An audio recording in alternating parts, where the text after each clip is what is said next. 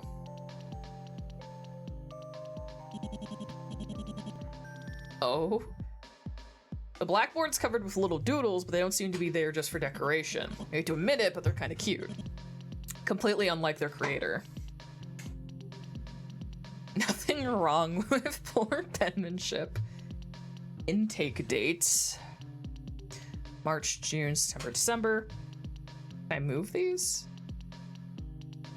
Okay. During our last operation, we only managed to save 4 test subjects. We also found some incomplete records that indicated all of the subjects at this facility arrived from the same calendar year, and a box of their personal belongings. Click on notes for a detailed view. In the detailed view, click on notes to strike them out. Using what information we have, figure out which item belongs to who, when each subject arrived at the facility, and who grew up where. Okay. F.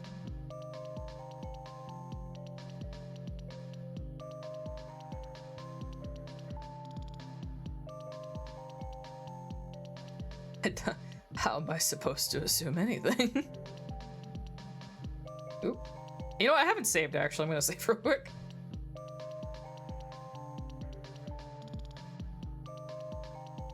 So Clark, Avery, Sam, Charles. Click on notes in the detail view, click on written notes to strike them out.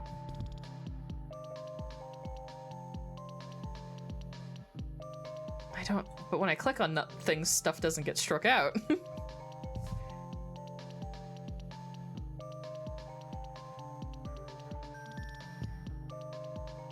I don't get any other information. If I click again, then it just closes. I feel like I'm an idiot. Hold on. RAGF.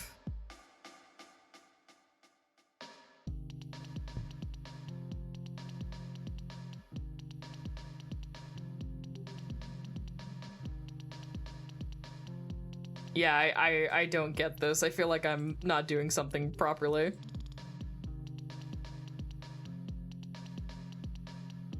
Yeah, click on written notes to strike them out, but I can't click on anything.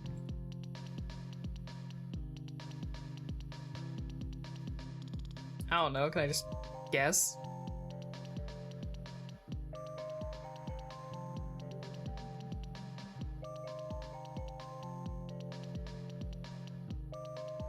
Wait,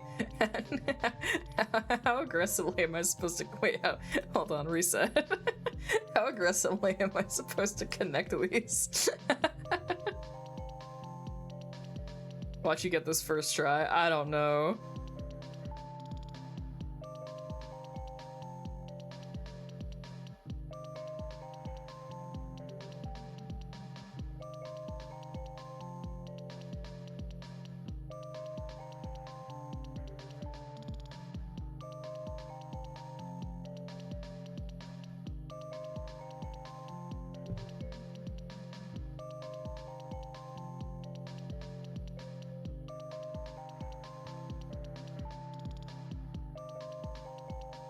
One person gets one item in one location and a date.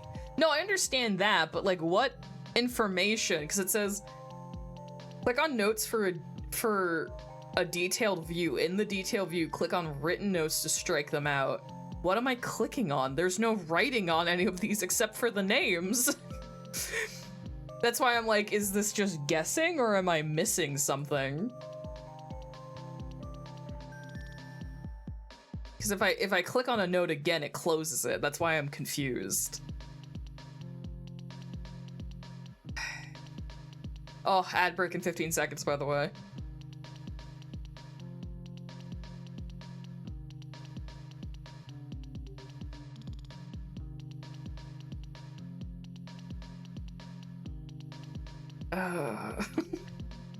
No, I refuse.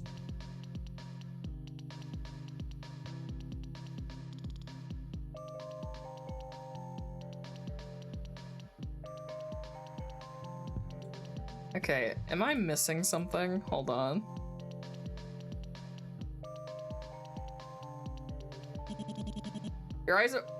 You eye over the massive scrawled notes pinned in front of you. There are two distinct sets of handwriting here, but the contents are mostly the same and mostly domestic. Notes on what to eat for breakfast and when to start preparing it. Water for brain power, thank you. Notes on how much sleep to get and what stories to read. Birthdays, exercises, meal plans, chores. The two who wrote these notes weren't just sharing the same space, they were living together. Oh.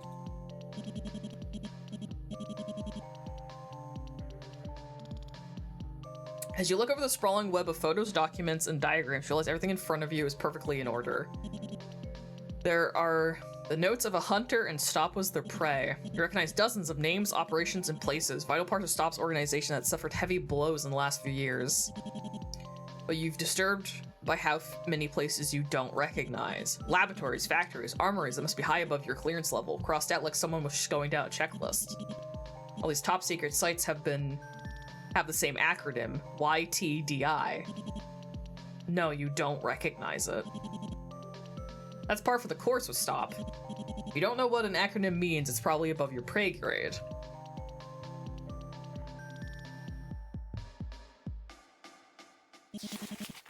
There's a note stuck to the front of the desk. It says, the bracelet arrived at the facility. Oh, fuck. Okay, this is what I need for the puzzle, and that means I need fucking a pen and paper. Alright, hold on. Where's a pen? I have this box of things in front of me. There we go. I was gonna say, not one of them, so pen.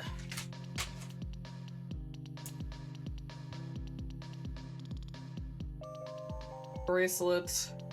Before plane. Subject G. Okay. G. R. A.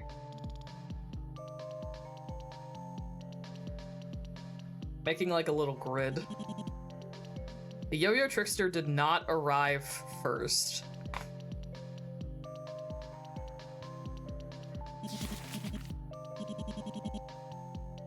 Blonde child seems to have a musical inclination.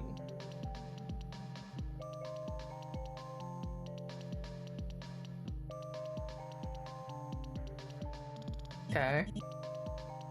Bracelet has a notable tarnish. Upon sampling, it seems to be... Okay, bracelet goes with the C person. City dweller was abducted in spring. God damn it. City... Spring.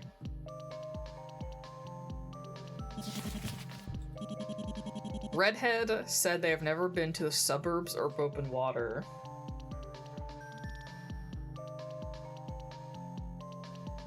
Okay. Whoever lived in the mountains arrived in either June or December. Child from the suburbs was processed before the subject from the mountains. Town or mountain. Is there any other sticky notes? Oh wait, on the water cooler. Do the lines you draw persist after you exit the screen? That's a good question. child whose designation comes first in the alphabet was the second to last to arrive. Okay, so the child with the earliest letter was second to last.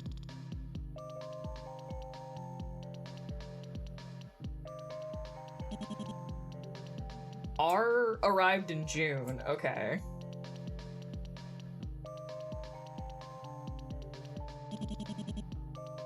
Bracelet child was September. Okay. So we know the bracelet child showed up in September, lived at the sea, and had the bracelet. Okay, so we just need to figure out which child fucking owned the bracelet. Yeah, hold on. Oh, oh, cool. The things appear on the screen. Awesome, awesome. Okay. So the redhead child has never been to the suburbs or open water. Okay. So bracelet connects to the sea, and the sea connects to September. Okay. Wait, who was it that they said showed up second last? Second last would have been September. A. Okay, so you're figured out. You have the bracelet, which means you lived by the sea, which means you showed up in September, which means you're child A. Okay, that's one done. Hold on, wait. So the bracelet arrived at the facility before the toy plane, which means the toy plane showed up last. Because if bracelet was second last, toy plane last. Okay, plane December. Whoever lived in the mountains arrived either in June or December. Okay. Child from the mountains was before the suburbs was before the mountains. G does not know how to use a yo-yo. Okay. Yo-yo trickster did not arrive first. Okay, that narrows it down that the yo-yo is June, because the other two we already have connected. So yo-yo was June. What do we have about June? All right. Blonde child seems to have a musical inclination, which would be harmonica. City dweller was abducted in spring. Suburbs, city. Spring would be March, right? So city and spring.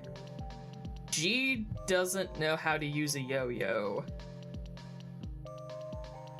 And yo-yo did not arrive first, which is June. Okay. So that's all that. Redhead child said they have never been to the suburbs or open water, which means mountain? They say the mountain arrived in June or December. Ah, but they say G doesn't know how to use a yo-yo, which means this isn't correct then. How do I destroy a line? How do I... Oh my god, do I have to reset the entire thing if I want to break a connection? Wait, there's no way. How do I...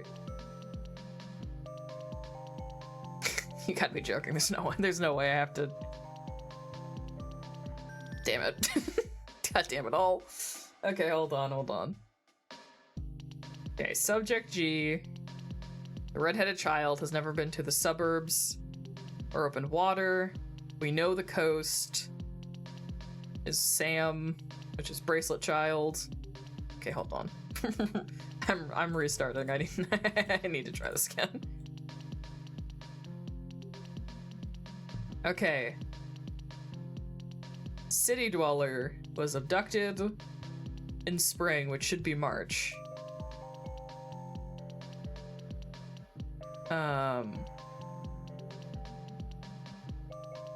Oh, I tabbed out. Damn it.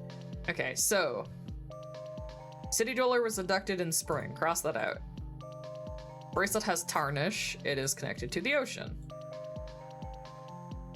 Blonde child is musical. Bracelet arrived before the plane. Yes. You don't know how to use a yo-yo, and then the yo-yo was not in March. Okay. You have never been to coast or suburbs, and you haven't been to the city because that's Well, Oh, my brain.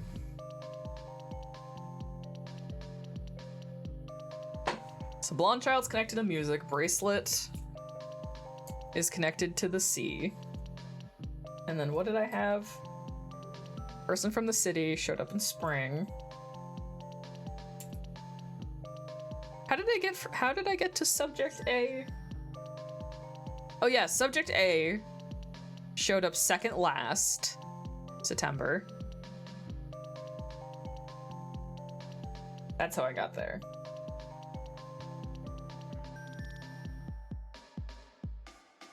And then R arrived in June. Thank you for my life. R arrived in June. Where is that? I just don't get that note, I guess. The one that said that specifically. Redhead did not live in the city or the sea, which we've connected to other things. How did we get bracelet and beach to subject A? How did we connect that? Person from the city showed up in the I'm like rereading the notes I did write down, fuck. Person who lived in the town, the suburbs, showed up before the person from the mountains. Fuck me. The person from the mountains showed up in either June or December. We have June connected to Bracelet has the coastal. I have that. I have the coastal salt. That's crossed off, right? Yeah. Bracelet arrived before the plane, which means the plane arrived in either March or June. See, when it says redhead, is it referring to this redhead or her? 'Cause she has like a red curl as well. I'm assuming it's G. When they say redhead, they mean this person. We know the yo-yo isn't from March. So, or sorry, the trickster. Yeah, sorry, the trickster didn't arrive first. And then yo-yo does not belong to G because G doesn't know how to use it. So it feels statistically likely. Whoever lived in the mountains arrived in either June or December. So we know R arrived in June. We have nothing crossing out December. Oh, here's the one where it says, okay, R arrived in June. The child wearing a bracelet arrived in September. That's how we got it, right. A showed up second last and was wearing the bracelet. That's how we got that. Okay, wait. So bracelet to coast to September to A. Okay, fuck. The child whose designation comes first in the alphabet was the second to last to arrive. Right, that's how we got to the conclusion and did the A shit. Okay, that's how I fucking was blind to this note in particular, apparently. So that's one that we have like slam dunk in the bag, is A is connected to September, to coast, to bracelet. That's done. I'm going to save. just to save everything we know is correct. Okay, bracelet arrived at the facility before the toy plane. Right, if the bracelet was before the plane and the bracelet arrived in September, that means the plane is December. All right, that's how I got to that conclusion. Whoever owns the yo-yo didn't show up first, which means the yo-yo is June, because it can't be September because that's the bracelet. It can't be December because that's the plane. And it can't be March because that's first, which means the yo-yo showed up in June. And that, you know, matches because they can't show up first. And we know the yo-yo doesn't belong to G. Oh, logic puzzles. Man, I should have made a better table. My notes I was writing were not that good. F-A-R-G. Okay. Okay, let me do the work here now. So we have the beach. Is there a reason? A redheaded child has never been to the suburbs or open water.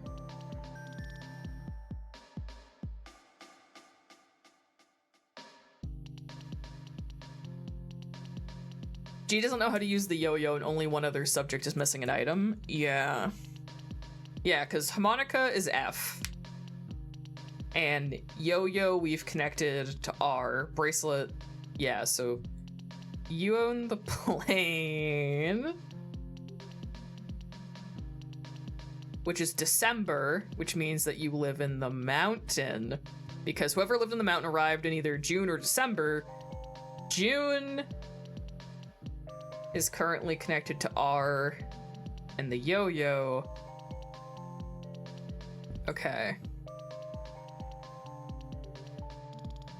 The child from the suburbs was processed before the subject from the mountains.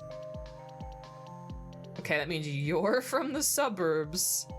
Is your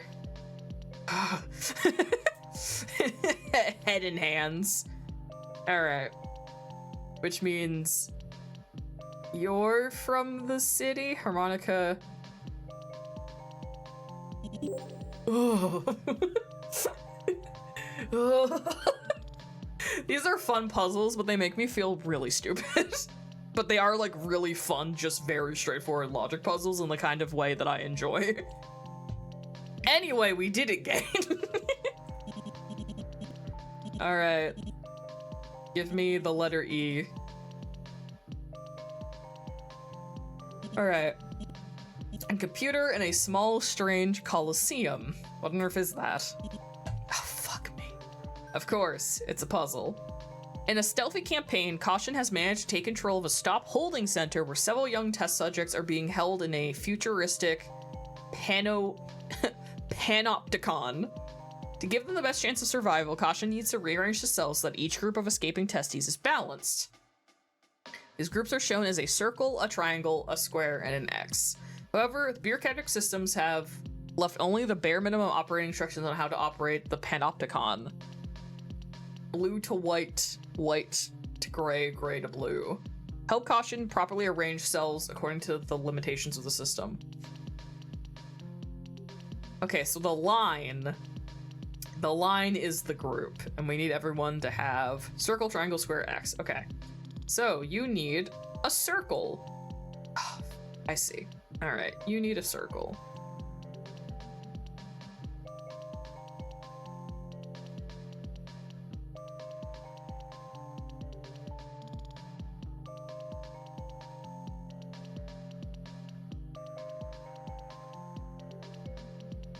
Okay, you have one of each. You have a lot of triangles.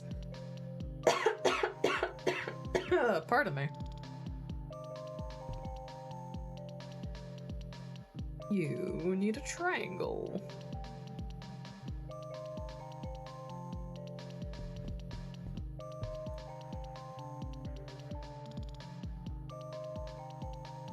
Oh, we might be here for a while again.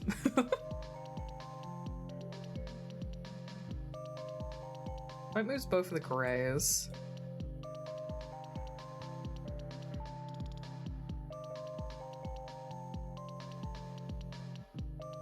Then... okay.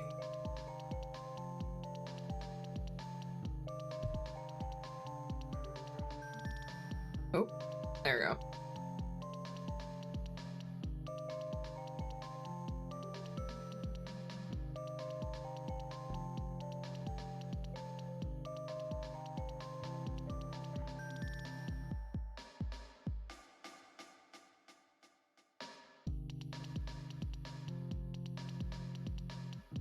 Oh, spinning puzzles, you are not my friend.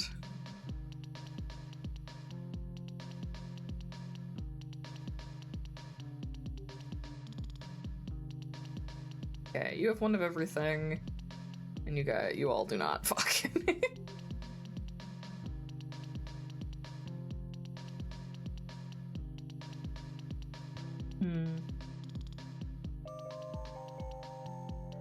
No. Kind of.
Is that right? X, triangle, circle, square, circle. Oh.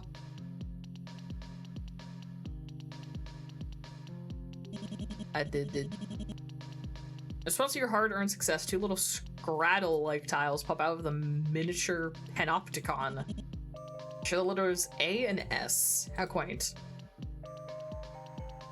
I did that puzzle, I did that puzzle, I did this puzzle.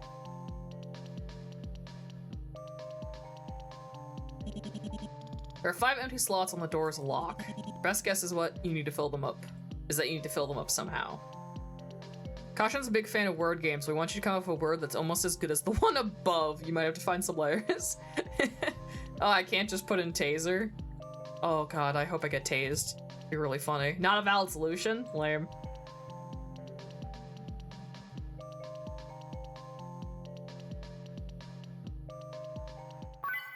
Oh, rates. No message from the kid yet. Maybe if you're stealthy, you could sneak past without being subjected to another one of his... Snooping as usual, I see. Oh, hey! You spoke too soon. Yeah, you're right in your element, huh? Not that you'd know it, but I've got a good eye for this kind of thing. Pingus? Snoop... What? What are you going on about? What?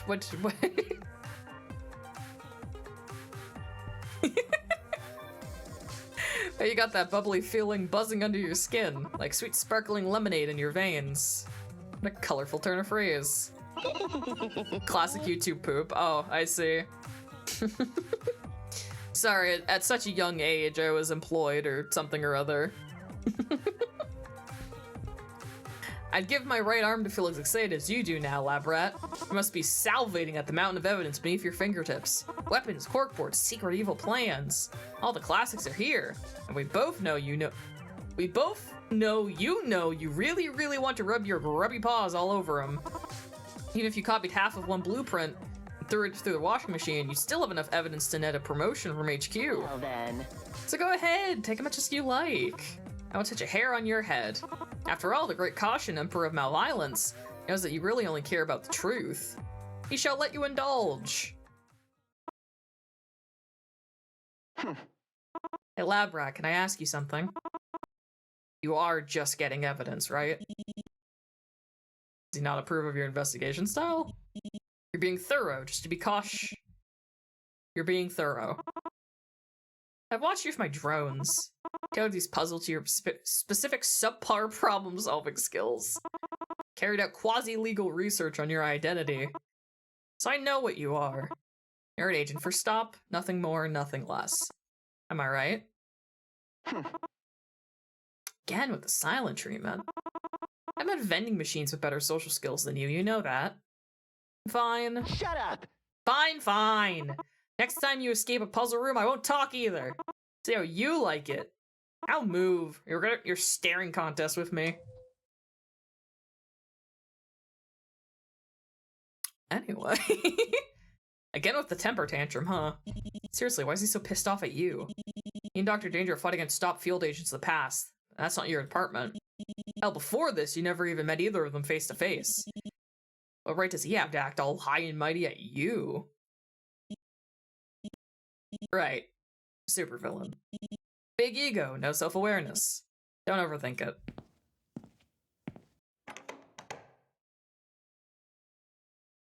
See, they mentioned just so casually in one of those puzzles about stop keeping children in panopticons, like research facilities. So I'm gonna have a sneaking suspicion. I have a sneaking suspicion that, you know, Dr. Danger and her young sidekick have a reason to maybe have a personal vendetta against whatever this fucking agency I'm from is. Pixel, why'd you give him the silent treatment? Listen, I'm busy. I'm puzzle solving. The dim corridor stretches before you with no answers to offer. It's darker here, but not in an unpleasant way. It's warmer than the previous rooms, literally and figuratively. The wooden floorboards and decorated wallpaper feel welcoming. Nostalgic, even. If you viewed this hall alone, you'd assume it belonged to a family household, not a scheming terrorist and her kooky sidekick. It's been a very long day. I tell how much time has passed. But damn, you are exhausted. Gentle heat tempts you to sit down on the floor. Or maybe lie down. Caution allow you to take a quick breather? If you meant what he said about not harming a hair on your head, then maybe the smart thing to do would be to... Very tempting for a wooden floor, isn't it? Oh, hey, Danger. Gah! Third time! Flooring. My work has always been stressful, so I've always strived to maximize comfort wherever I could. Man, okay, tangent. I had heated floors in college because they were like stone floors, and I lived on the top floor of a building, of like a 4-story building. So not only did heat rise, so it would be really hot on the top floor, my floor was also heated, right? The amount of times I just fucking laid on that floor after like class or something, I'd get home to like my dorm and I would just fucking find just enough floor space to just fucking conk down on the warm floor. Often. Greatly. Heated flooring kind of rules. Allow me to explain. When your work is done, you can sleep here all you like. Before then, you got dishes to clean, washes to run, bedrooms to vacuum, and of course, caution to take care of. It represents a unique challenge, I know. But you wouldn't have gotten this far if you and I didn't believe you could do it. Listen carefully. While I'm away on business, it's important that you keep him on his daily routine. 7 a.m. to 9 p.m., regularity is key. Remember that all of his dietary are detailed in the files that we went over together. I apologize. I apologize if you'll have to decrypt them again, but Kasha and I have made a habit of hiding our tracks for good reason. When the day is over, feel free to play games, watch movies, or read comics together. If you need a suggestion, Kasha told me that he loves the Cantaloupe Mall course on Macro Kart. I might be pronouncing that wrong. He'll know what you mean. So take care. Please. If things go smoothly, I'll be back for him in a week. If things don't go smoothly, well, there are systems in place that will guide you on what to do. That's all for now. Goodbye. Retraining to be our first caretaker. I think he was being like unironically, because he is a kid. He's like under 18, I think. He's like a teenager, I would assume. I think he was being babysat by somebody. But she's been dead for multiple weeks, and she said she would be back in 1 week. So I think this was left for whoever was supposed to come into their lab or whatever, to like hang out for a week or whatever, and then she died, and I'm assuming the other person left. So he's just been here by himself, I'm assuming, since she died. And thank you for taking care of my... Note to self, re-record instructions at earliest convenience. Try not to be so ominous next time. Try not to be so ominous.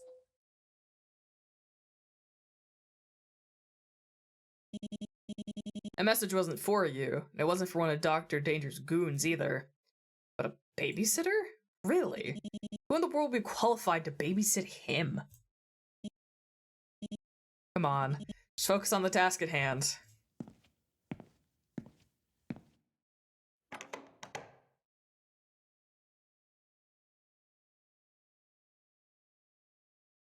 Wow, we might just actually be in, like, part of their house now.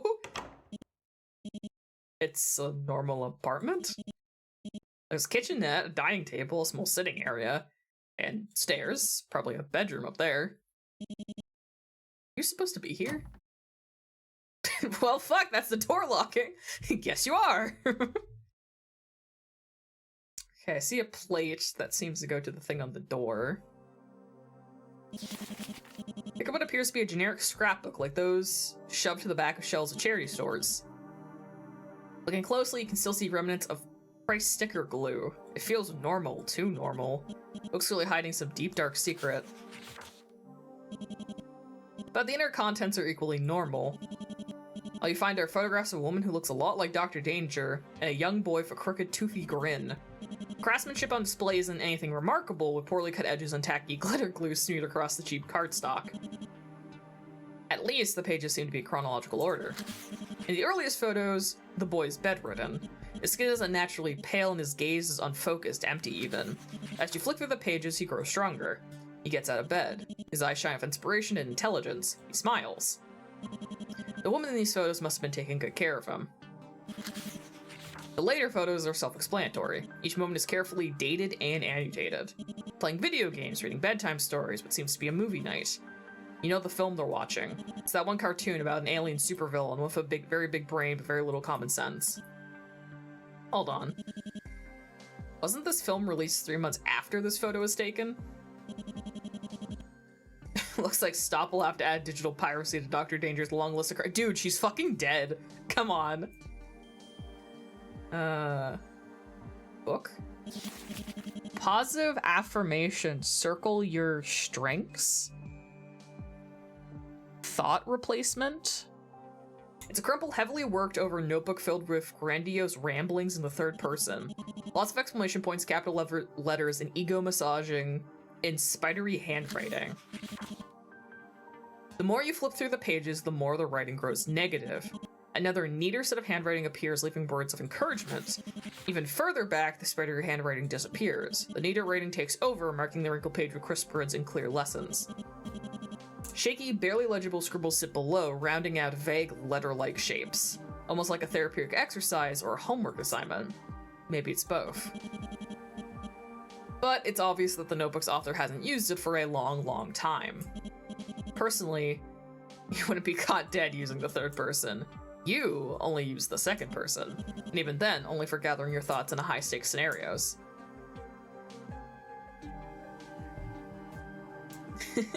He might be a little sad, yeah.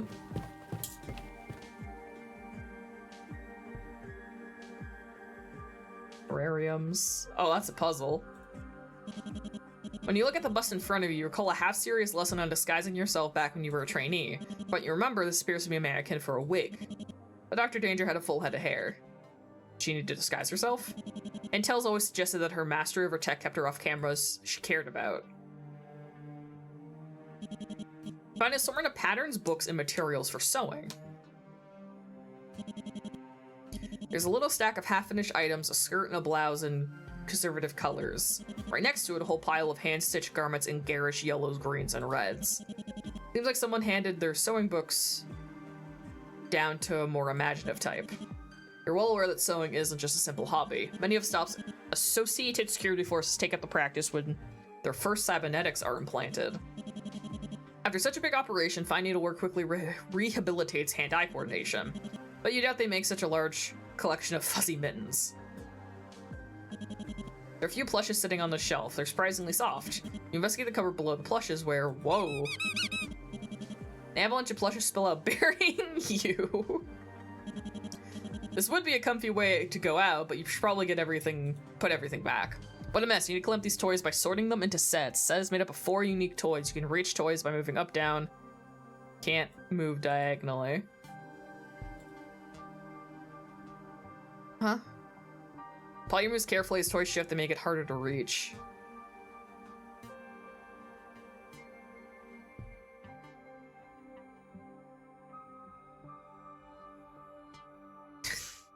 I might be stupid. Can I only, like...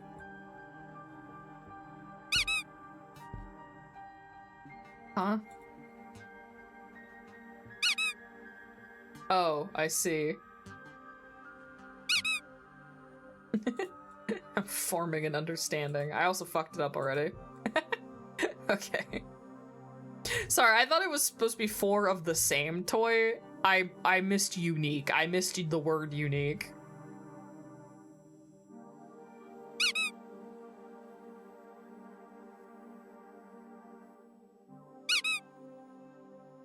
Okay. Oh.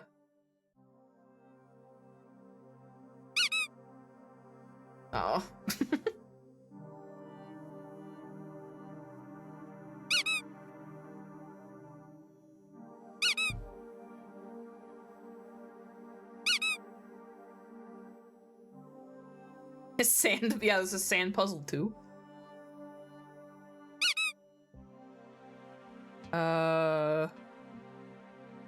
Oh god damn it, I'm really close.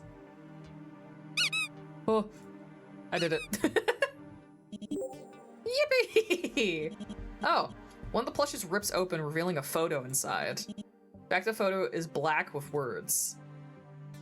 She told me to explore the place. She said it was important that I adjust to my new environment, but she's been holed up in the lab. I don't know why she's so stressed about my surgeries. She's the smartest person I know.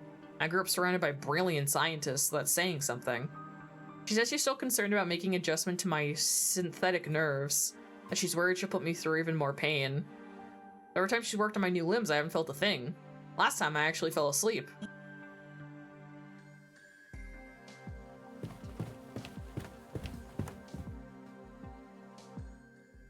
I have more puzzles? Oh. There's a loose page of handwriting on it. Judging by the number in the corner and the fading ink, it must have been a small part of a large document. Entry set number 1. It's nice to have job security right out of school. I had my doubts during junior year, of course, but I don't think anyone could have predicted how the sector's grown these past few months. Developments in cybernetic technology have been explosive. Sometimes literally. It's troubling, but all great technology has the potential for misuse. Now I'm going to be part of an organization that works to keep that tech under control. Though, I'll be honest, the name's pretty silly. Oh well. They could always change the acronym later.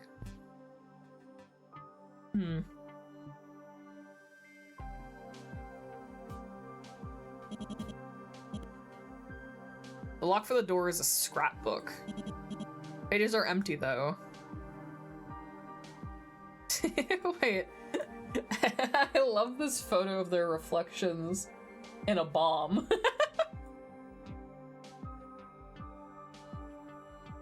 I like to watch her work. It's very calming, but when she makes something explosive, it's really, really exciting. The other day, I noticed that she forgot her flash welder. I brought over to her saying that I wanted to test out the grip strength of my new arm. She saw through my excuse, but she let me help anyway. I even made a few suggestions of my own, and guess what? Guess what? She ended up using every single idea. She said it was impressive how quickly I picked up on what her designs need. She smiled at me with such pride, but at the same time, there was such a sad look in her eyes. I've noticed she's sad a lot. I want to do something to change that.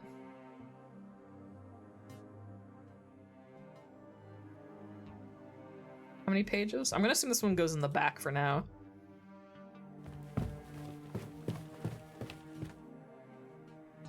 Is there other things I can look at for puzzle?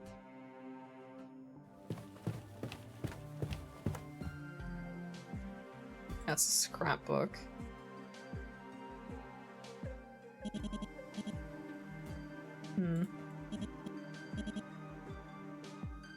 Oh, oven. There's a small kitchenette. Looks like it hasn't been used recently. Oh god. Looks like a recipe for pancakes. Fridge seems well stocked too. Let's see if Caution likes your take on Dr. Danger's recipe. Ingredients. 5 bacon. 7 strawberries. 5 Always begin cooking with met and place. Drag items onto the board to arrange them. Look at the ingredients, let's figure out how many of each item should be laid out on the counter. All items of the same type should be directly adjacent to each other. Items of different types should not touch directly, but can touch diagonally. Drag unneeded things to the trash.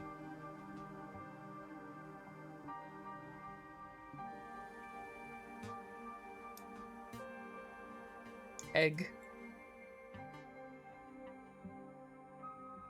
8 egg. 2 nuts. 3 milk, but the milk can't touch.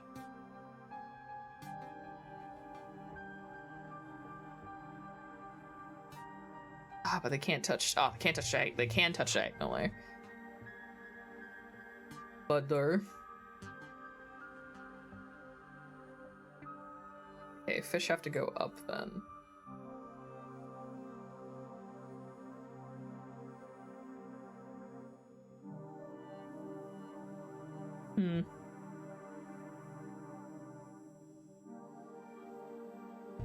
Because I can't touch directly adjacent. They can be diagonal.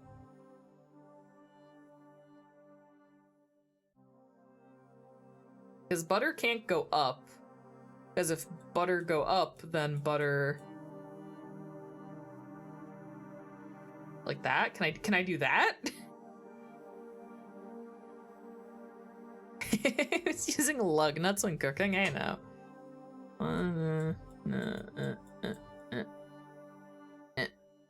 Like that? I can do shit like this. So they can only be diagonal though, which means this.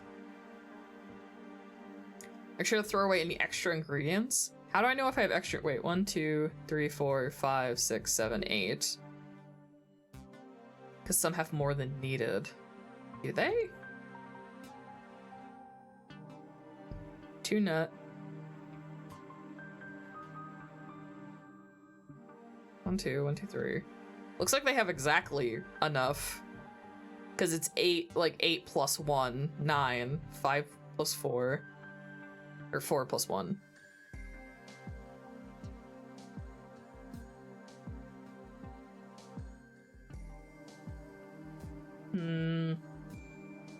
Ah. Can't be direct though. Can only be diagonal.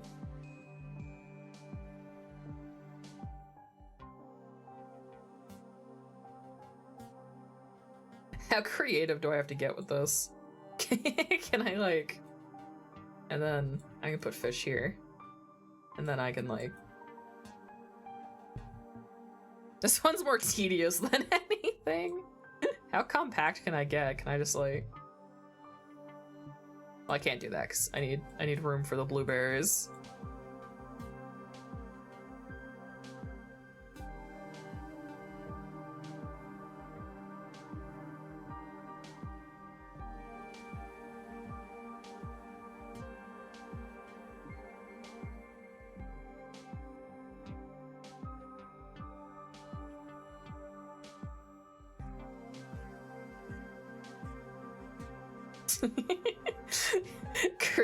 creative solutions.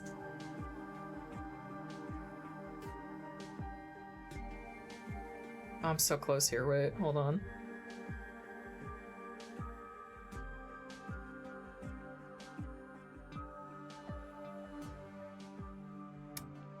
And well, I can do this. Means I can put a blueberry there. Diagonal. Blueberry there.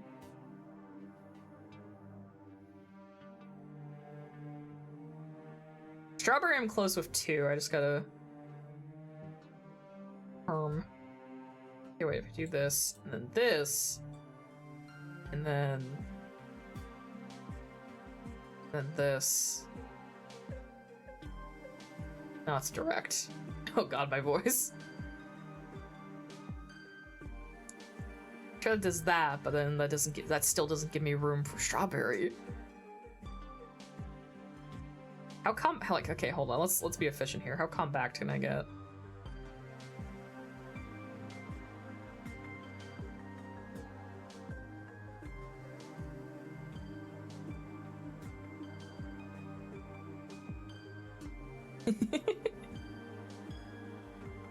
I still don't understand why it says trash unnecessary ingredients. I guess that's because that's just if I do this, I guess. But if I can just drag it back over, then it's not unnecessary. Hold on, I'm gonna reset. I know I'm onto something, but I want to restart it fresh.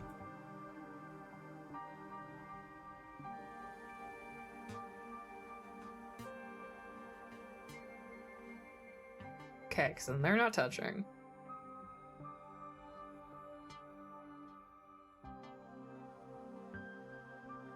And I did this, and then now strawberries aren't a problem. And then the butter, we just, I don't know, do something like this. And then fish.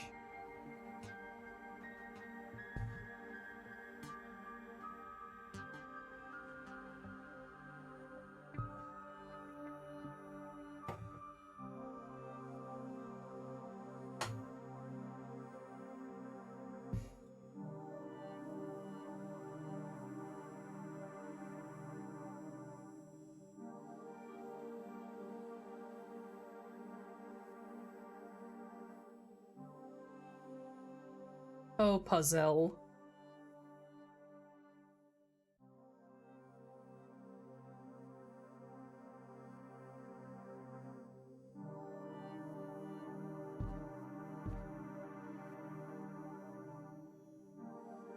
You're on the right track. Yay. Okay, so that's flour, that's fish, that's bacon, that's strawberries. I just need to figure out fucking blueberries. I can do that. That's safe. But I literally can't put them anywhere else, though, so I have to move something. I can move a butter. Means I can do this.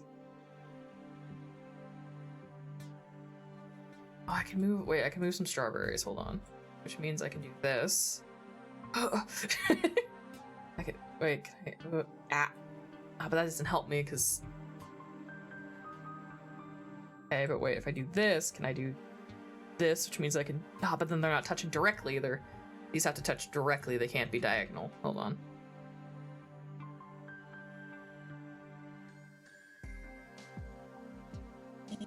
Oh. Yay! Oh, he's missing an arm, too. There's a photo inside of a text written on the back. I don't remember what the food was like at the orphanage. Probably bland. I wish I could figure out what lab script tastes like. But meals were usually the least painful part of my day in the lab, so I've got a soft spot for the stuff. That wasn't food. It was nutritious and edible and nothing more. It didn't fill you up. It wasn't warm. There wasn't any thought in it at all. Pancakes are food. They sizzle in the pan and curl at the edges. They make little bubbles when they need flipping. You can undercook them or burn them, bury them in toppings, or eat them with your hands. They're filling and tasty and oh so warm. I'm sure I could easily recreate her recipe. It's hardly rocket science, even with one arm. I've never had someone cook for me before. I'd like to pretend I'm not capable for a little while longer. That was a puzzle.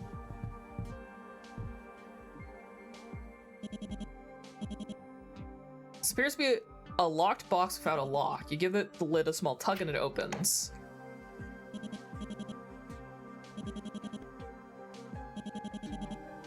Find a lab coat with an ID pinned above its breast pocket. There's no photo, but the name...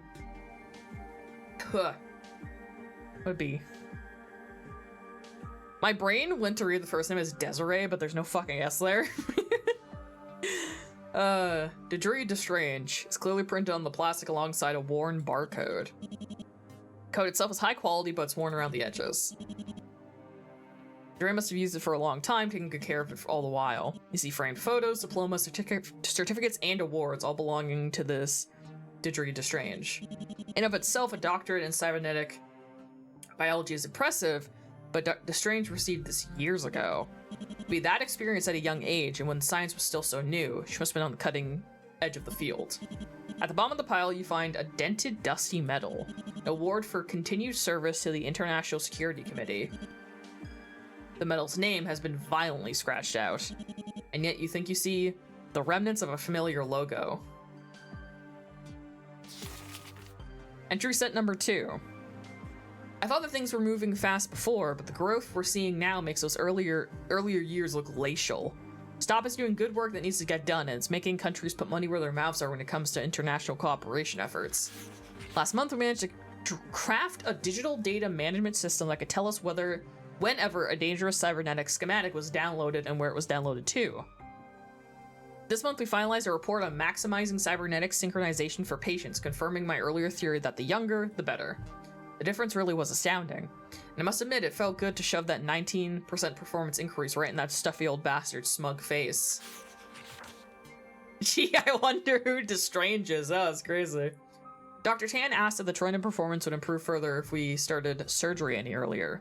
A weird question, since this tech is only approved for anyone old enough to enlist, but I guess she was just being thorough. Theory sound. The promotion was nice. I deserve it, and I was the only obvious choice, but still, felt nice to be recognized.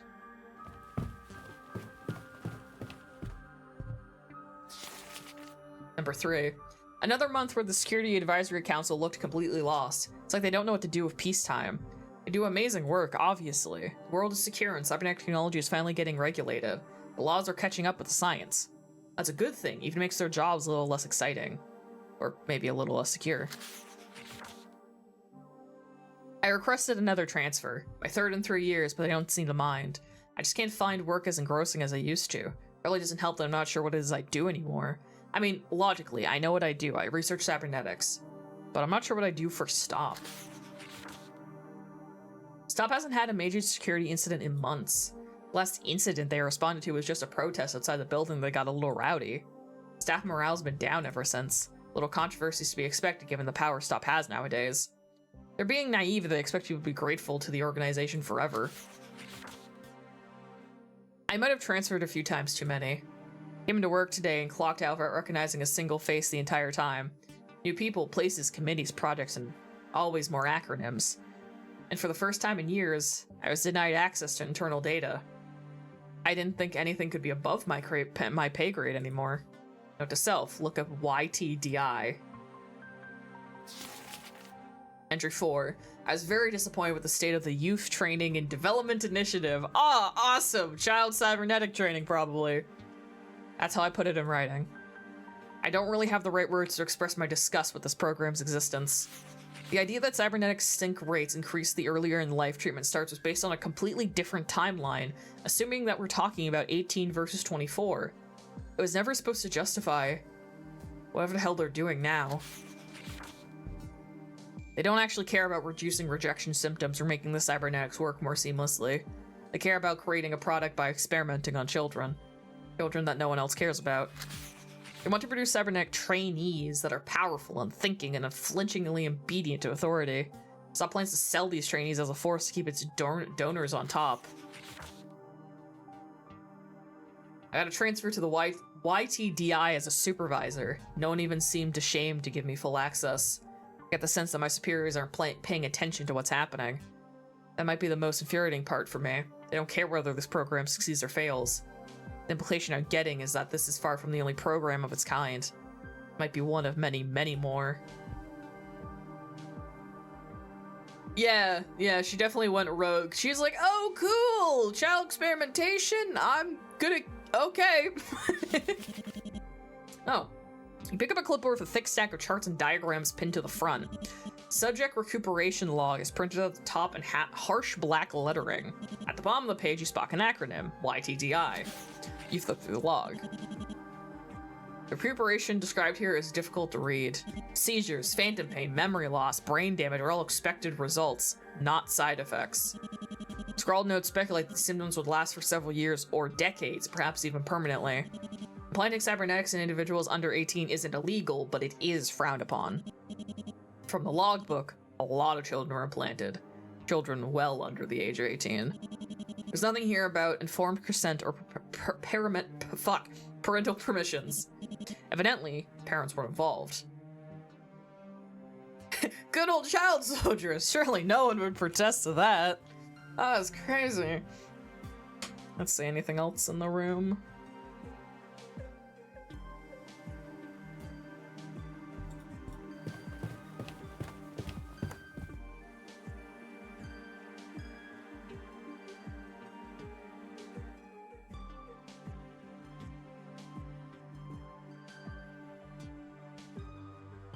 I need one more.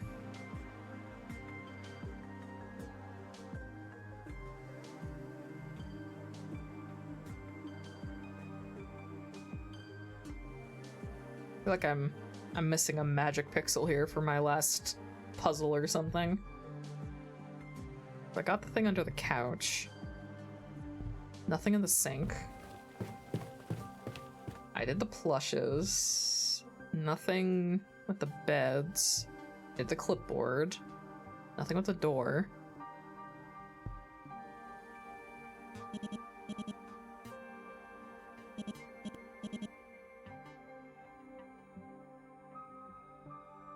I'm guessing that our character was involved in research, possibly without even fully knowing it.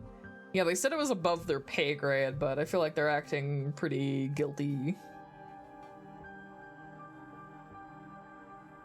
Oh, hold on, I have a Discord notification.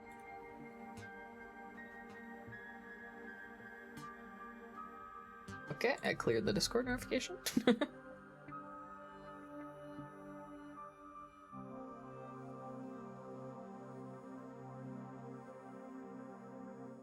Oop, I tapped back into the wrong thing. Oops.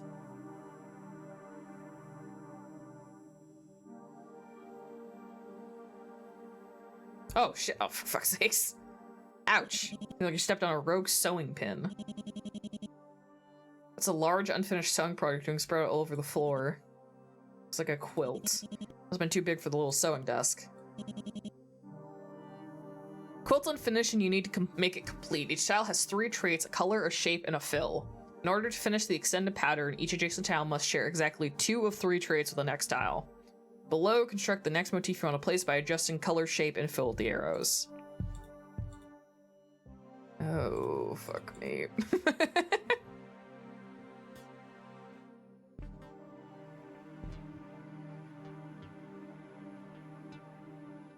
Okay, it has to share 2 qualities. There's shape and fill, but not color.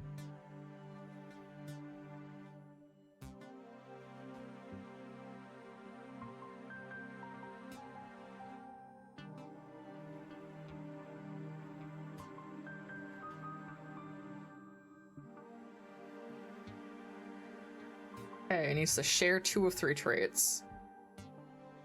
So, color and fill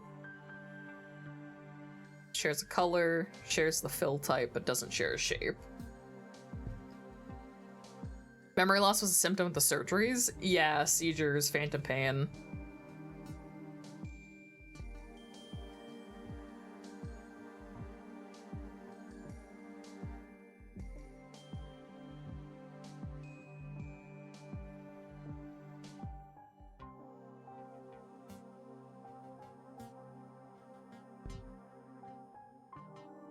So this shares color and fill. Oh, wait, shape. The shape, okay, so these 2 share shape and fill, color and fill. Man, I wonder if there's a guide for this game. I don't think my brain can handle this. Okay, so if I make this red, color and shape, color and fill. Okay.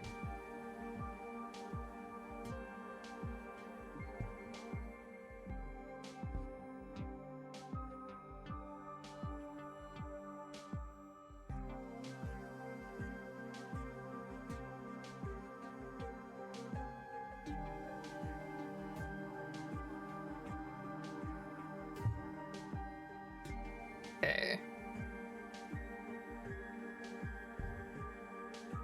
This would connect, so you would share shape and fill, color and shape.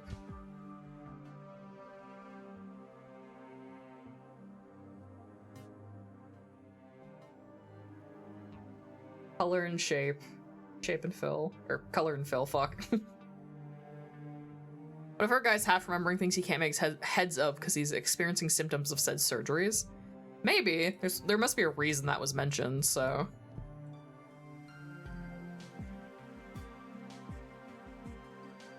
So I think I did everything on this side wrong. These ones I think I've done properly. These ones I think I've objectively done wrong.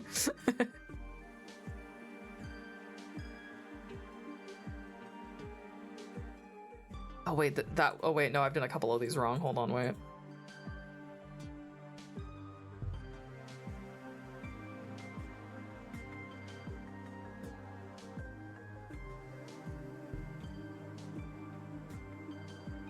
And they share color and fill, so those are valid.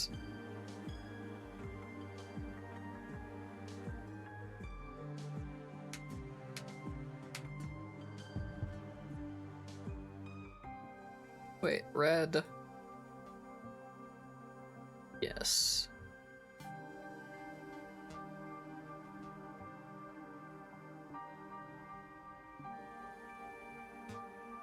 Shape and fill, color, and shape. Okay, that's probably fine.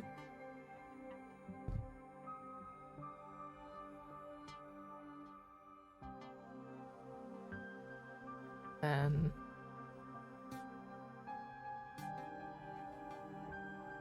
okay, these would all connect. Okay, we're getting somewhere.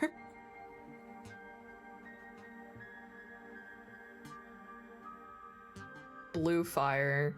So shares color, shape, shape fill. Okay, that's valid, which means this should be this? Yeah, okay.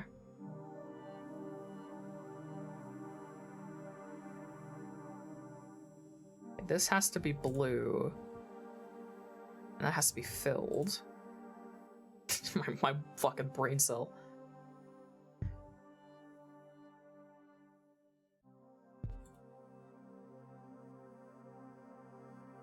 But I need blue over here. That makes this blue. Let's start from... This is the most complete section, so... Share shape and fill, color and fill.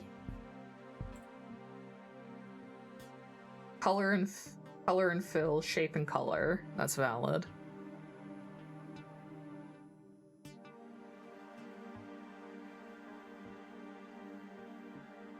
Then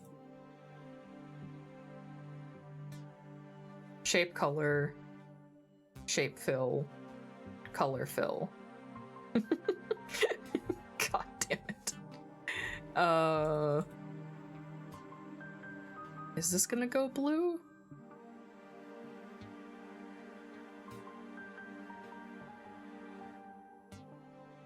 So, wait. Only 2 of 3, and everything's blue. So... Wait, no. Like that? And then... Shape, color, color fill. Okay.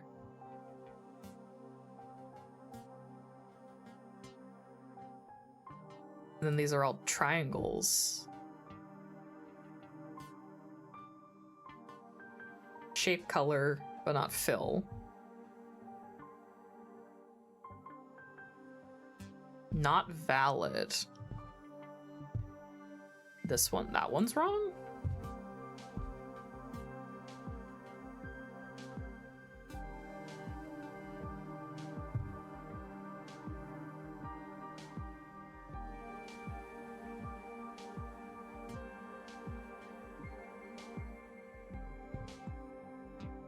Wait, no. Wait, no. Yes? Okay, why is it saying that's the problem? So maybe that wasn't even... Well, it's not saying it's wrong. Oh, an ad break started. I didn't even see it.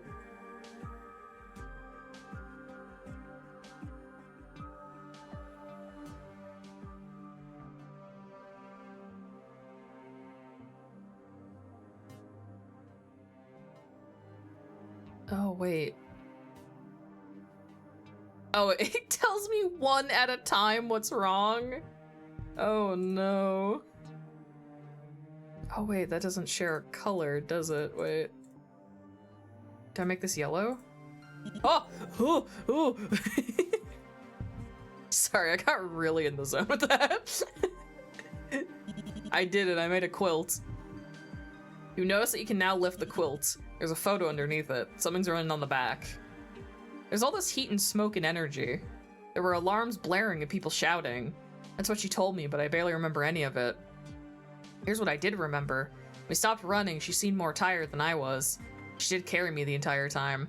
She didn't seem any weaker than before. Her hold on my body didn't loosen. She was just looking at what was left of my shoulder. I was hurting like you wouldn't believe, but I don't think I cared, because that day, I got to see the sky again. Oh, wait, is that paper I can read?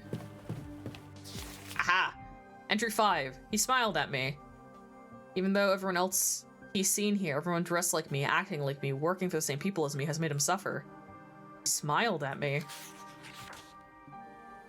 I'm getting better at coming with excuses to visit him, at least. I need to evaluate how he's coping with procedures, just like the other YTDI trainees. I might need to test his reflexes. Hell, he might need a snack to make him more cooperative. All my explanations are superficially believable at best. I'm no medical professional. I'm a supervisor. I oversee things. By all means, I should have been reprimanded for getting too involved, but no such warnings ever came my way. I'm never going to be able to forget the look on his face when the convulsions started. He knew it was coming, and he knew there was nothing he could do to brace himself for the pain. He's been through it countless times, and I won't ever see it again. They claimed that it was a clerical error that he didn't receive his anti-seizure medications that morning. I know that it was actually a punishment. He refused to obey during yesterday's mandatory exercises. He wouldn't treat an animal like this, much less another human. To them, he's less than that. I triggered the false alarm right on schedule down to the second. My not at all false explosive followed suit. I'd always understood that the chemical reaction was very simple to set up, but I still expected my first felony to present more challenges than this. Maybe I have a knack for this kind of thing. He didn't hesitate for 1 second when I asked him to come with me. As I rushed him through the fire exit, the look on his face at the moment has stuck with me. Could anyone have looked more relieved? Maybe he should have hesitated. All that awaits him is a life in hiding. At least I'll have a choice from now on.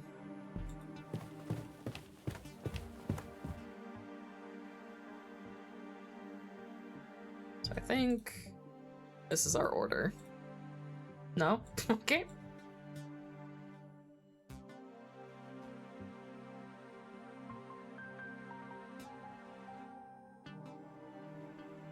Oh, wait, right. There we go. Yeah.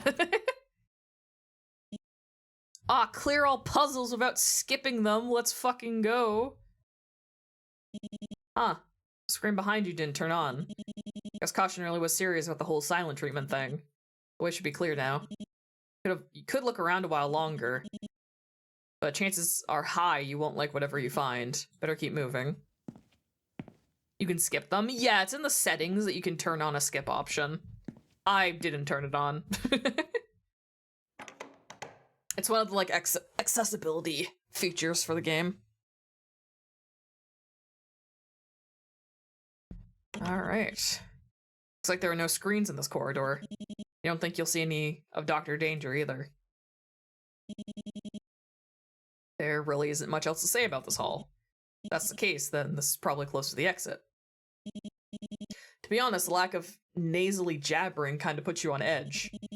Not that you like that brat who called you a labra and trapped you in several rooms with lethal puzzles, but the silence forces you to focus on something much louder and much more disturbing. Thoughts that are only now coming to the forefront of your mind. You think about Dr. Danger. No, Dr. Danger. Destrange, pardon. You think about the results of your investigation, and you think about yourself, a tiny cog in a massive machine. A sleek, pristine, reliable machine, carefully cleansed of the blood it spilt. A deep dark pit hollows your stomach. Slowly you make your way forward, each step heavier than the last.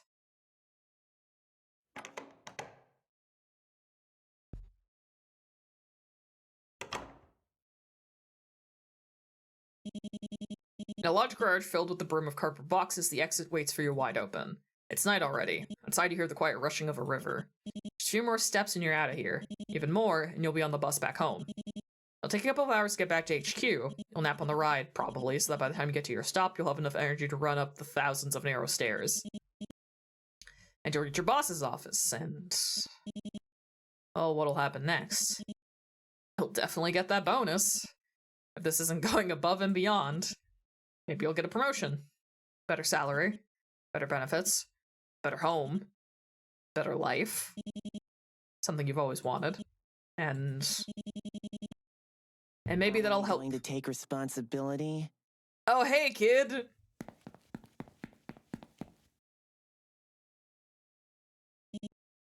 Oh, that's a gun. Not now, kid. Last thing you need is him showing up and... I see my escape brooms have worked their magic. I didn't think it was possible, but you're feeling guilty, aren't you? That's awesome. He designed them explicitly to make us feel bad. That's fucking amazing. Guilt? Is that what this is? Over something you didn't do? All those years, you must have been so proud to wear that uniform. To be a brave soldier fighting for such a pristine justice-seeking organization like that. You feel sick. But it's not enough for you to feel bad. Because if I let you go home, get your bonuses, and sleep in your nice bed, you'll be stumbling all over yourself to forget everything that happened here as fast as possible. You, or your boss, or the next agent, will storm in here and sweep away everything me and Dr. Danger fought for. Somebody better will catch me and destroy this place. And Stop will turn me into a nameless drone like I was supposed to be. Shaking. Trying to put on a brave face, but he's shaking. But I don't want that, you know? I don't want to forget my home, my books, my bugs, my bed, and I don't want to forget myself.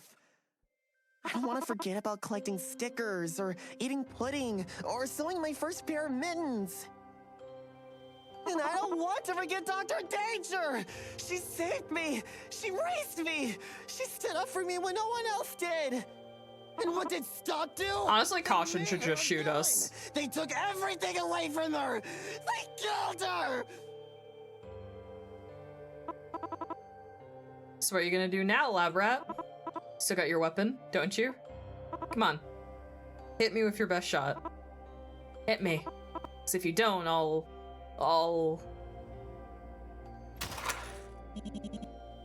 You can't deal with this anymore. You don't want to fight him. You're not gonna use your gun? Then, on behalf of Stop, die. Yeah, fair. Fucking kill me, kid. Thank you. Deserved. Valid. The bullet... It only grazed your cheek. Huh? Caution. Fell? It's going...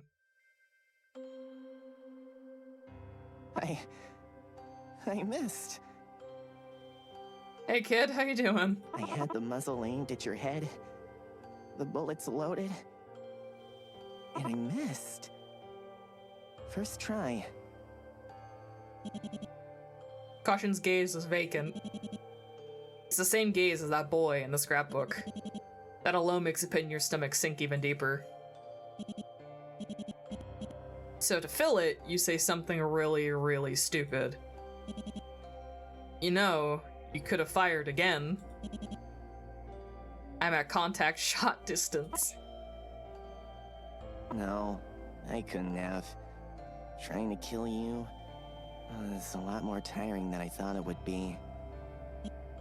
Tiring? Ah. Go. This is what you wanted, right? The exit's right there. Go back to your home. Your TV. Your money. I was fooling myself, thinking I could do what Dr. Danger did for me. So go. I hope the guilt eats at you for the rest of your fucking life.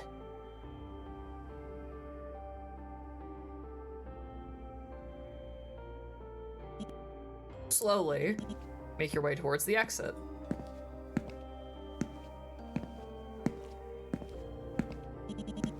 When you finally make it outside, you turn back. The boy's still sitting there.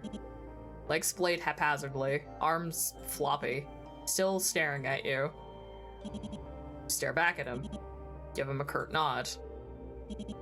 He doesn't react. So if another word, Hey, you... Brad. You turn back and see him forcing an attempt at a villainous grin. If you really feel that bad about it, I did sneak copies of everything you've seen here onto your device. I found your address while you were looking around. Pretty devious idea, right? Downright heinous. He takes a deep breath and exhales. All right. Here's another world-class criminal scheme for you. Stop Agent Stake's reputation, credentials, leaks internal docs to all four corners of the net. Not a bad headline. Could make for a half-decent start to a villainous career. Ha! Yeah, no, I'm in. No choice, obviously. But I know what I'm talking about. After all, I am a supervillain. I'll leak the docs for you, kid. I'll do that.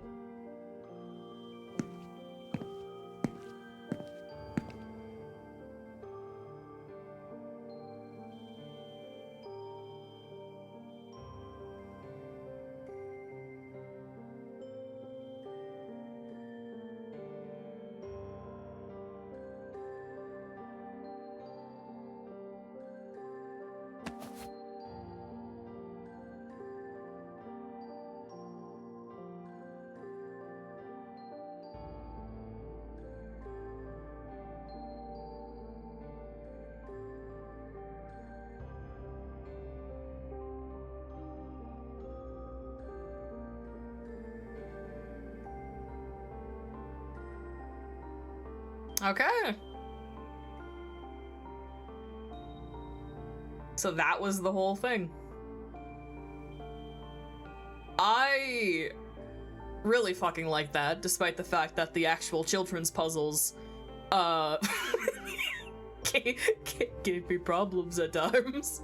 I found the puzzles were fun because they were, at the end of the day, despite my own stupidity, straightforward logic puzzles that were satisfying. Shout out to the voice actors. I think they did a very good job. No, I really liked that. I'm very happy that I finally got a chance to play that. I liked the narrative. I liked the flow of that. I do know this game has a prequel, and now that we've learned more about our dear Doctor and our dear Caution, I have a pretty strong idea what the prequel to this game is, which is them at that facility that she broke him out of. So, I'm thinking next week. Yay. I'm thinking next week we play Proto-Violence, which is the prequel game. Because surely that won't make us feel emotions at all. That's the problem with a worldwide government agency. No one's above them to play Watchdog.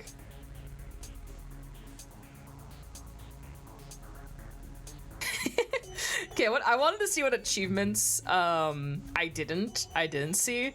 A for effort, make all mistakes for science. Mission accomplished, finish the job. Communication error, meet an ending. Busybody, leave no stone unturned. Hardcore puzzler, clear every puzzle on the hardest difficulty, and then achievement. I only died once. I only died the first way, which was cyanide. I'm pretty sure I could have like fail stated all of the puzzles, and each puzzle has a unique death associated with it, but I didn't die. I didn't die. So I didn't see a way to die other than the pellets. Every puzzle could have killed me. Because every puzzle description mentions that you can die doing it. I'm assuming that the game is just very generous about what you have to do to make... that would explain it. Prevents game overs and adds a reset button to most puzzles. Did I turn that on, or is that on by default? Wait. Well, that explains it, whether I turned that on or the game already had that on. That would explain it. I couldn't die in any of the puzzles. God only knows how many times those puzzles would have killed my fucking ass. If that wasn't on, I probably would have gotten nearly all of these fucking deaths. Oh, I'm curious what you do to get some of these achievements. Like, some of them are obvious, but maybe one of them is for getting every death kind of thing. Yeah, make all mistakes for science is probably getting all of the death endings. Gonna have to run through all the deaths next stream before you play the prequel. Well, actually, I encourage all of you to play the game and do that because the game's free. Both games, both malViolence and proto-violence are actually free. They're both completely free games. Meaning, if you want to play this funny little game yourself and do achievement grinding or just have a funny little time, I'm gonna put the link into. There you go. You can do that.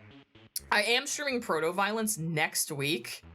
So you can play that ahead of time if you want to have spoilers. Or wait for me to play it next week if you want to experience it together. Dude, this is so good, I can't believe it was free. This is a game jam game. I said this at the top of the stream. This fucking game was made in a month. Like, it had a full, lovely team working on it, but this is a fucking game jam game. Like, even when it was ported to Steam, even when they updated it after the game jam, it was still free. Oh shit, new game this fall? Yes, I was saying that at the top of the stream. I'm like, actually, the fact I waited so long to stream malViolence and proto-violence is actually strategic on my part, because they just announced the third game in the series. Each game is a little bit different. I remember reading, I believe, the main developer motto. Each game's a little bit different. So, like, this game is a visual novel with puzzle elements. Like, you know, we did a ton of puzzles and everything. Proto-violence is, like, raw visual novel, I think. I don't think there's, like, puzzles or, like, the gameplay stuff in it. I think it's, like, raw story visual novel.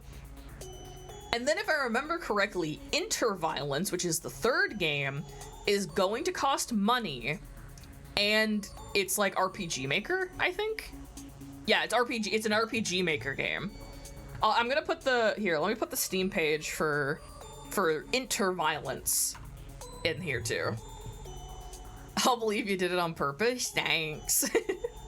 So the game I just put in chat is the one they just announced, which is an RPG Maker game. About someone helping Caution like move out of his hideout after the events of this game. So, but that's the next game in the series. I didn't look. Does it have a release date? This year. Okay, it's releasing like in the third quarter of this year. But yeah, we'll be caught up, and then if I have a brain cell, I can play the third game when it comes out. Oh, I should drink water, actually. Hold on. No, I really enjoyed that. It felt like a very cohesive experience. Like, it felt very wrapped up. I don't know, it's hard to word it. It just felt good. Like, it felt very well thought out, very cohesive and everything. What else are we doing today? Fucking nothing. I'm going to bed. I'm tired. I'm tired, Nero. I want to go to bed. I have nothing else to do today. I'm glad I didn't plan to stream both malViolence and proto-violence in the same stream. I'm glad I was smart enough to split them into 2 shorter streams. Because this did take slightly longer than I thought it would, but mainly... mainly because, maybe somebody bad at puzzle. One of them is a streamer, one of them is the sleepiest guy. Yeah. You did have to think. I know! It sucked! Dude, if you think this was bad, wait until you fuckers see me play AI The Somnium Files, which has active, like, puzzle room bullshit in it. I didn't do bad with it, with Somnium 1. So surely the second one won't pose any issues to me. Me and my big brain. Oh god. On that note, I am going to skedaddle and crash so I can actually try and get some good sleep for going into Friday and the weekend. I have things to say. You're gonna be stuck on AI as long as Yakuza. I'm gonna hold on. I'm looking it up on how long to beat right now. How long to beat? It's not that long. I mean, like, okay. Like a Dragon. So according to howlongtobeat.com, Like a Dragon Infinite Wealth... well, that's a lie.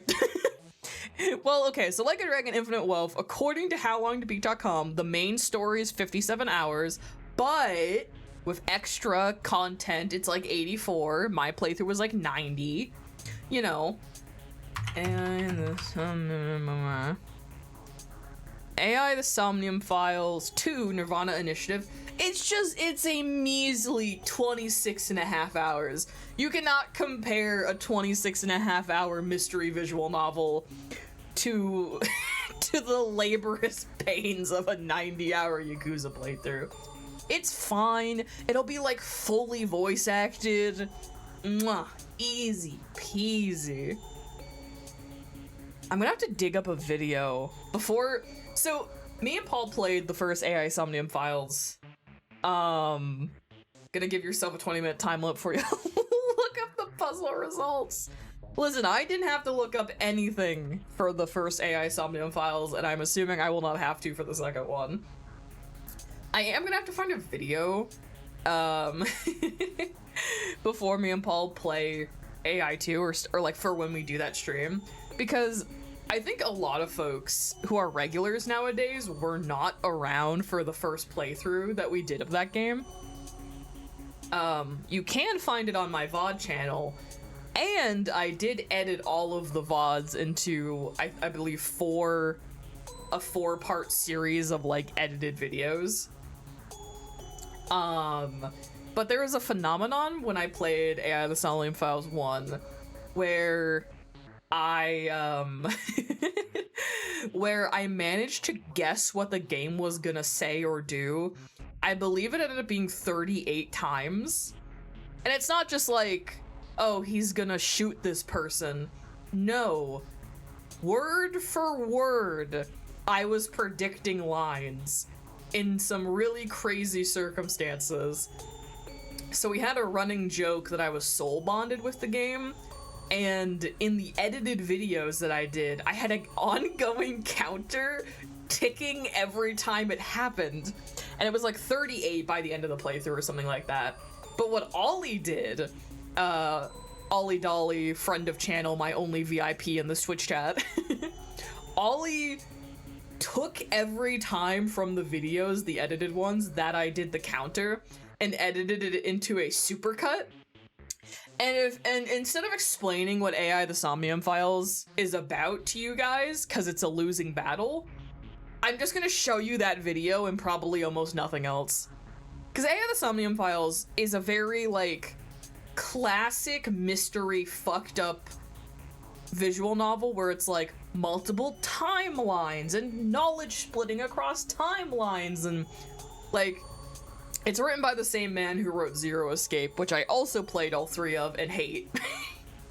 Really liked AI the Somnium Files, and then was tricked by Paul into playing the Zero Escape franchise, where he was like, if you like that, you should play this guy's other critically acclaimed games, asterisks. And then I played all 3 of them, and I actually hate all 3 Zero Escape games. The first Zero Escape game, 999, like 9 doors, 9 hours, 9 persons, is like the closest those games come to being like competent and good, but I still think it's stupid. And then the second and third game are comedically awful. Actual dog shit. Crazy.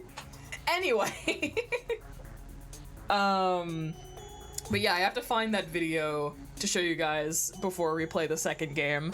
I can't promise that I'll be a 2-trick pony where I'm gonna do the guessing shit again, but I need to show you guys how absolutely crazy it was and how it happened fucking 40 times basically over the course of one playthrough. It was fucking bonkers. Anyway, I'm gonna skedaddle. You guys are going to see me Saturday. Paul's been hurling dodgeballs at you for years. Oh yeah, I've always had a pretty good gift of prophecy. The odds are low, but far from impossible. And the funny thing about streaming and like having yourself like recorded or preserved digitally like this is that you start to notice trends. My pattern recognition skills are great. Anyway, yeah, you guys will see me on Saturday for Resident Evil. There should be no conflicts this time, I say thinking really hard. You'll see me on Saturday for Resident Evil books. You will not see me on Monday, because I'm going to take Monday off as a breather between Yakuza and AI the Somnium File. I'm just going to take the day off just flat out. Gives me another night to catch up on some work I need to do anyway. Thursday, next week, we are going to play Proto-Violence, the prequel game to this. And then more Resident Evil on Saturday. That's what our next week of streams looks like. Resident Evil, Proto-Violence, and then more Resident Evil. Yay! I'll have to decide what we're doing on Thursdays after we finish Proto-Violence. I'm gonna examine my spreadsheet after the stream, I think, and do some planning. But either way, thank you folks for hanging out for Funny Little Visual Novel. I'm quite happy I got around to playing this finally. And it was nice. Have a good night, everybody, and I will see you on Saturday. I didn't almost forget what day I was streaming. That'd be so silly. Anyway, I'm going to bed. Bye, everyone.